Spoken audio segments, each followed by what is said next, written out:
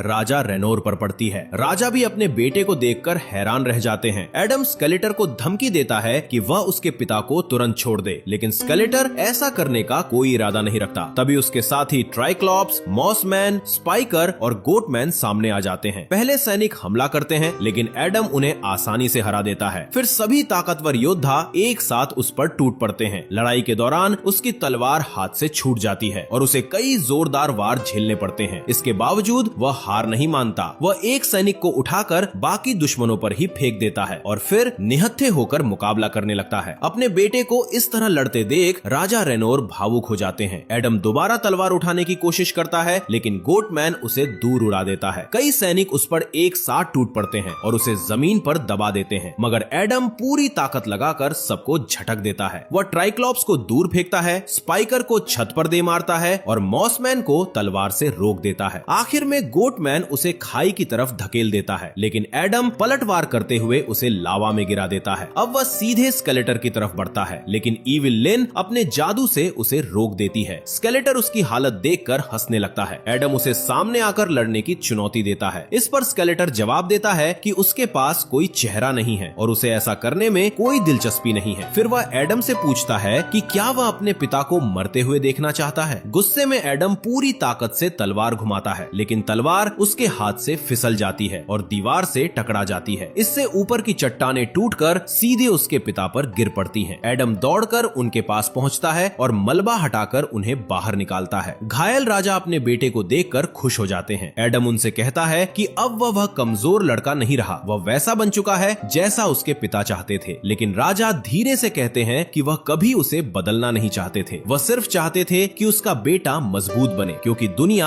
आसान नहीं है। वह हमेशा उसकी रक्षा करना चाहते थे। राजा कहते हैं कि काश उनके पास थोड़ा और समय होता। इतना कहकर देकर वह हमेशा के लिए आंखें बंद कर लेते हैं। अपने पिता को खोकर एडम पूरी तरह टूट जाता है। तभी पीछे से स्केलेटर हमला करके उसे बेहोश कर देता है। जब एडम की आंख खुलती है तो वह जेल में होता है। अब वह दोबारा अपने सामान्य रूप में लौट चुका होता है। तभी उसकी माँ रानी मरीना वहाँ आती है और उसे गले लगा लेती है। अपने पिता को खोने का दर्द अब उसके आंसुओं के रूप में बाहर निकल आता है। उधर स्केलेटर के पास अब शक्ति की तलवार होती है। वह जोर से चिल्लाता है, by the power of Grayskull I have the power, लेकिन कुछ भी नहीं होता। इविल लिन मजाक में कहती है कि शायद उसे थोड़ा एहसास के साथ बोलना चाहिए। वह फिर कोशिश करता है लेकिन इस बार भी नाकाम रहता है। गुस्से में स्केलेटर इविल लिन को पकड़ लेता है और पूछता है कि तलवार काम क्यों नहीं कर रही। तब इविल लिन सुझाव देती है कि कैसल ग्रेस्कल में एक विशेष अनुष्ठान करना होगा। ये सुनकर स्केलेटर उसे छोड़ देता है। जेल में उदास बैठे एडम के पास डंकन आकर बैठता है। वह कहता है कि उसे भावनाओं की बातें करना नहीं आता, लेकिन वह असफलता का दर्द जरूर समझता है। इस पर एडम उसे बचपन की वह बात याद दिलाता है जब डंकन ने कहा था कि गिरना दोबारा उठने का मौका होता है। डंकन मुस्कुराता है और कहता है कि फिर उन्हें दोबारा उठना चाहिए। इतना कहकर वह खड़ा हो जाता है। तभी टीला वहाँ आती है और बताती है कि कोई एडम से मिलने आया है। एडम बाहर आता है और अपने पुराने साथी क्रिंजर को देखता है जो अब पूरी तरह बड़ा हो चुका है। दोनों एक दूसरे से मिलकर बेहद खुश हो जाते हैं। इसके बाद एडम सभी साथियों को इकट्ठा करता है। वह कहता है कि अकेले वे शायद कमजोर हों, लेकिन साथ मिलकर कुछ भी कर सकते हैं। वह मानता है कि बाकी लोग उसे ठीक से नहीं जानते, लेकिन वह उन सबको जानता है। उसकी नजर में वे सभी इटर्निया के सच्चे नायक हैं। उसकी बात सुनकर सभी का हौसला बढ़ जाता है, लेकिन सबसे बड़ा सवाल यह होता है कि वे जेल से बाहर कैसे निकलेंगे। उधर स्केलेटर कैसल ग्रेस्कल पहुंच चुका होता है और सैनिकों को आदेश देता है कि जो भी किले के पास आए उसे खत्म कर दिया जाए। इधर एडम डंकन से कहता है कि रोबोटो को दोबारा लड़ाई के लिए तैयार करना होगा। डंकन याद दिलाता है कि उसने पहले उसे मारने की कोशिश की थी, लेकिन एडम भरोसा दिलाता है कि अब ऐसा नहीं होगा। डंकन उसे एक उपकरण देता है और रोबोटो खुद को फिर से तैयार कर लेता है। इसके बाद सभी मिलकर जेल का दरवाजा धक्का देते हैं। रोबोटो छत की तरफ फायर करता है और भारी दरवाजा गिर जाता है। गार्ड्स उन्हें बाहर निकलते देख लेते हैं, लेकिन धुएं की वजह से कुछ समझ नहीं पाते। जब वे हमला करते हैं तो सभी मिलकर उनका सामना करते हैं और जल्दी ही रास्ता साफ कर देते हैं। इसके बाद वे अपना जहाज लेकर कैसल ग्रेस्कल की तरफ बढ़ते हैं। रास्ते में इटर्निया के बाकी योद्धा भी दुश्मनों से लड़ने के लिए मैदान में उतर आते हैं। ट्रैपजॉ दूर से एडम और उसके साथियों को आते देख लेता है। सैनिक हमला करने के लिए आगे बढ़ते हैं। तभी डंकन बाकी लोगों से कहता है कि वे आगे बढ़ें, दुश्मनों को वो संभाल लेगा। टीला अपने पिता को लेकर चिंतित हो जाती है। डंकन उसे गले लगाता है और कुछ ही पल बाद एडम भी उस भावुक पल का हिस्सा बन जाता है। इसके बाद सभी अपनी अपनी जिम्मेदारी लेकर आगे बढ़ जाते हैं। क्रिंजर थोड़ा डरा हुआ होता है क्योंकि उसके पास कोई कवच नहीं होता, लेकिन एडम उसे हिम्मत देता है और कहता है कि असली बहादुरी कवच से नहीं आती। ये सुनकर क्रिंजर भी तैयार हो जाता है। इधर इटर्निया के योद्धा दुश्मनों को रोकने में जुटे रहते हैं। वही स्केलेटर, इविल लीन और बीस्टमैन के साथ कैसल ग्रेस्कल के भीतर पहुंच जाता है। अनुष्ठान शुरू करने के लिए वो तलवार को उसकी जगह पर रख देता है। उसी समय एडम, टीला और क्रिंजर किले के अंदर पहुंच जाते हैं। एडम सीधे तलवार की तरफ छलांग लगाता है। दूसरी तरफ टीला इविल लीन से भिड़ जाती है और क्रिंजर बीस्टमैन का सामना करने के लिए आगे बढ़ जाता है। किले के अंदर टीला और इविल लीन के बीच जबरदस्त मुकाबला चल रहा होता है। इविल लीन अपने जादू का इस्तेमाल करती है, लेकिन टीला उसका डट कर सामना करती है और पलटवार भी करती है। उधर बाहर डंकन और रोबोटो सैनिकों से लड़ रहे होते हैं, लेकिन दुश्मनों की संख्या लगातार बढ़ती जा रही होती है। हालात बिगड़ते देख डंकन रोबोटो से सामने खड़ी विशाल मूर्ति को गिराने के लिए कहता है। रोबोटो हमला करता है और मूर्ति पुल पर गिर जाती है। पुल टूटने से दुश्मनों का रास्ता कुछ देर के लिए बंद हो जाता है। इस छोटे से पल में डंकन और रोबोटो एक दूसरे को देखकर मुस्कुरा देते हैं, लेकिन राहत ज्यादा देर नहीं टिकती। तभी ट्रैपजॉ अपने जहाज के साथ वहां पहुंच जाता है और उन पर हमला शुरू कर देता है। दोनों बचते हुए भागने लगते हैं, लेकिन रोबोटो घिर जाता है। ट्रैपजॉ का हमला उसे दूर जा गिराता है। अपने दोस्त को घायल देख डंकन गुस्से में भर जाता है। वो हथियार उठाकर सीधे ट्रैपजॉ के जहाज पर छलांग लगा देता है। जहाज के अंदर घुसते ही वो ट्रैपजॉ पर टूट पड़ता है। लड़ाई के दौरान जहाज का नियंत्रण बिगड़ जाता है। मौका देखकर डंकन एक बम ट्रैपजॉ के मुंह में ठूंस देता है और खुद बाहर कूद जाता है। अगले ही पल जोरदार धमाका होता है और ट्रैपजॉ का जहाज तबाह हो जाता है। इसके बाद डंकन तुरंत रोबोटो के पास पहुंचता है। जांच करने पर उसे पता चलता है कि रोबोटो का मुख्य सिस्टम अब भी सुरक्षित है, जिससे उसकी जान बच जाती है। दूसरी तरफ एडम और स्केलेटर की लड़ाई अपने सबसे खतरनाक मोड़ पर पहुंच चुकी होती है। स्केलेटर लगातार अपनी शक्ति का इस्तेमाल कर रहा होता है और एडम तलवार से उसके वार तलवार रोक रहा होता है, लेकिन तभी एक जोरदार टक्कर में तलवार टूटकर बिखर जाती है और एडम दूर जा गिरता है। स्केलेटर टूटी हुई तलवार उठाता है और एडम का मजाक उड़ाते हुए कहता है कि तलवार के बिना उसके पास कोई शक्ति नहीं है, वो कुछ भी नहीं है। इसके बाद एडम खुद को एक अजीब दुनिया में पाता है। वो अपने पुराने जिम में खड़ा होता है। वहाँ स्केलेटर उसकी जगह वर्कआउट कर रहा होता है। वो उस पर वजन फेंकता है और एडम दूसरी जगह जा गिरता है। अब वो उसी रेस्टोरेंट में होता है जहाँ कभी अपनी डेट के साथ गया था, लेकिन कुछ ही पलों में वो लड़की भी स्केलेटर में बदल जाती है। फिर वो खुद को अपने ऑफिस में पाता है जहाँ उसकी बॉस उसे डांट रही होती है। तभी स्केलेटर वहाँ आता है, उसका गला पकड़ता है और टूटी हुई तलवार से उसे घायल कर देता है। अब एडम अपने कमरे में होता है। उसका रूममेट उसके पास आता है। एडम कमजोर आवाज में कहता है कि वो मर रहा है। वो अपने दोस्त से कमरा साफ रखने की बात कहता है और अपनी एक तस्वीर उसे दे देता है। वो तस्वीर जादूगरनी की होती है। तभी अचानक हवा चलती है और एडम को एक पक्षी दिखाई देता है। वो समझ जाता है कि ये जादूगरनी ही है। वो उसे उठने के लिए कहती है। एडम निराश होकर कहता है कि तलवार टूट चुकी है और वे हार गए हैं, लेकिन जादूगरनी उसे उन शब्दों की याद दिलाती है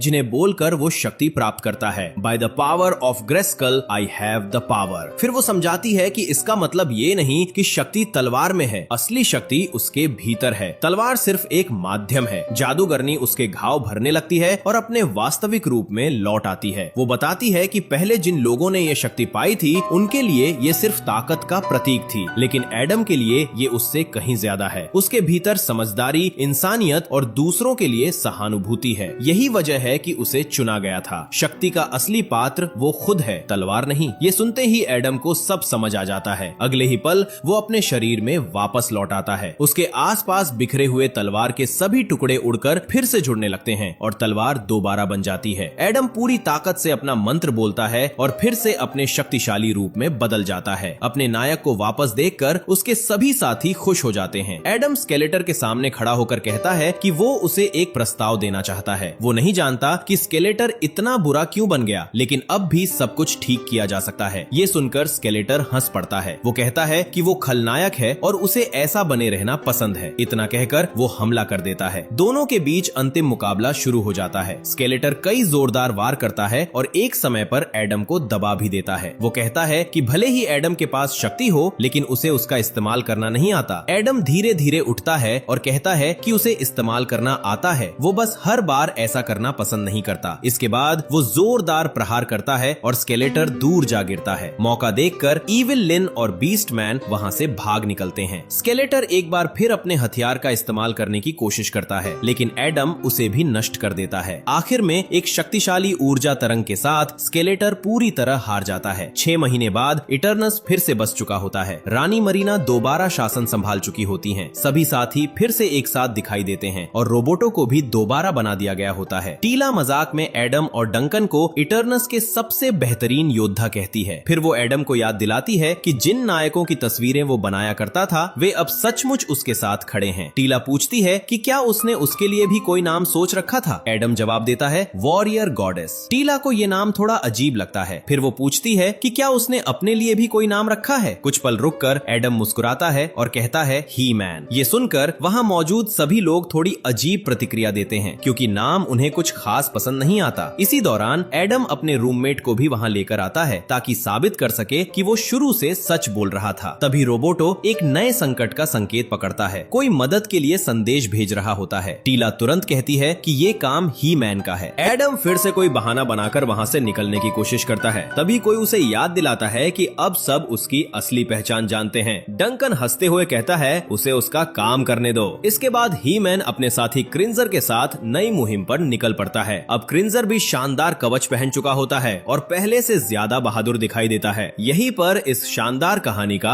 अंत हो जाता है। हमारे दूसरे चैनल को सब्सक्राइब करें, इसमें बहुत ही शानदार वीडियोस आने वाली हैं।